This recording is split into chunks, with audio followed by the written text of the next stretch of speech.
रात के सन्नाटे में पूर्णिमा के चांद की हल्की चमक के नीचे एक सुनसान जगह पर बहुत ही पुराना किला एक उजड़े जंगल के किनारे पर भयानक सन्नाटे में खड़ा था। हवेली की एक भयावह प्रतिष्ठा थी। ऐसी कहानियां जो सबसे बहादुर आत्माओं के दिलों को भी ठंडक पहुंचाती थीं, जिन्होंने इसके पास जाने की हिम्मत की थी। यह रहस्यमय जागीर कभी गांव के बहुत बड़े जमींदार ठाकुर हीरानंद की हुआ करती थी, जो एक प्रतिभाशाली लेकिन बुद्धिमान वैज्ञानिक थे, जिन्होंने जीवित और मृतकों पर भयानक प्रयोग किए थे। ऐसा कहा गया था कि निषिद्ध ज्ञान के लिए उसकी प्यास उसे अकथनीय भयावहता के रास्ते पर ले गई और हवेली की दीवारों ने उसके द्वेषपूर्ण कार्यों के काले रहस्यों को छिपा रखा था। अपने शोध के लिए ठाकुर हीरानंद ने एक रात को अपने छोटे छोटे बच्चों सहित अपने पूरे परिवार को मौत की नींद सुला दिया था।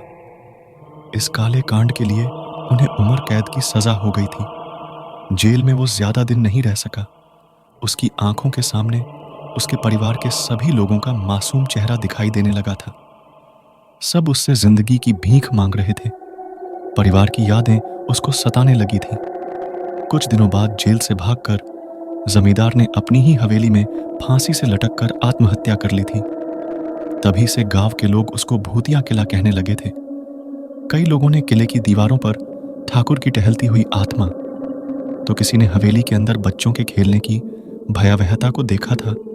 तभी से किले को हमेशा के लिए बंद कर दिया गया था। एक दुर्भाग्यपूर्ण शाम रोमांच चाहने वालों के एक समूह ने किले में रात बिताने का फैसला किया, जो हवा में भारी बुराई का सामना करने के लिए दृढ़ था। जैसे ही वे हवेली के खस्ताहाल फॉयर में दाखिल हुए, उनके पीछे दरवाजा जोर से बंद हो गया और वे एक बुरे सपने की दुनिया में कैद हो गए। मोमबत्तियां अशुभ ढंग से टिमटिमा रही थीं, जिनकी रोशनी में सामने की दीवार पर लगी ठाकुर हीरानंद और उनके पूरे परिवार की बड़ी बड़ी तस्वीरें भयानक दृश्यों को उजागर कर रही थीं। उखड़ते वॉलपेपर पर अजीब सी छाया पड़ रही थी। गलियारों में असंबद्ध फुसफुसाहटें गूंजने से हवा में ठंडक घुल गई और समूह को एहसास हुआ कि वे अकेले नहीं हैं। अंधेरे से भूतिया आकृतियां उभरी। उनकी आंखें खोखली और द्वेष से भरी थीं। जैसे तैसे उन्होंने दूसरे कमरे में प्रवेश किया। उनकी नजर ठाकुर हीरानंद की प्रयोगशाला पर पड़ी, जो संरक्षित अंगों के जार और अजीब स्पंदित करने वाले प्रयोगों से भरा एक भयावह कक्ष था। कोने में एक टिमटिमाती लालटेन से दुर्गंधयुक्त तरल के टैंक में लटकी हुई एक विचित्र राक्षसी दिखाई दे रही थी। यह ठाकुर हीरानंद की अपवित्र कृतियों का प्रमाण था। उन्होंने एक किताब के पन्ने को बार बार उलटते पलटते देखा। जैसे ही उस किताब को हाथ लगाया, कमरा जैसे बहुत से लोगों से भर गया। दूसरे कमरे से एक दबी हुए हंसी भरा शब्द सुनाई देने लगा। बच्चों के रोने की आवाज साफ सुनाई दे रही थी, जो किसी से अपनी जान की भीख मांग रहे थे। किसी औरत के रोने की आवाज और कई लोगों के दर्द से कराहने की आवाज सुनाई देने लगी। उन्होंने देखा कि किताब में ठाकुर हीरानंद के पूरे परिवार को जान से मार देने की कहानी लिखी हुई है। पूरे कमरे में जैसे पूरी कहानी दिखने लगी।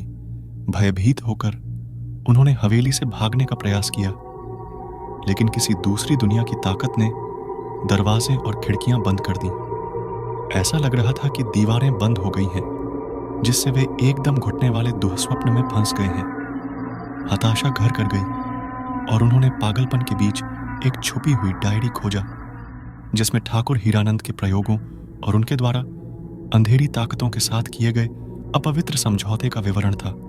जैसे ही उन्होंने पत्रिका को जोर जोर से पढ़ा, हवा में खून जमा देने वाली चीख गूंज उठी और हवेली ऐसे कांप उठी मानो पीड़ा में हो।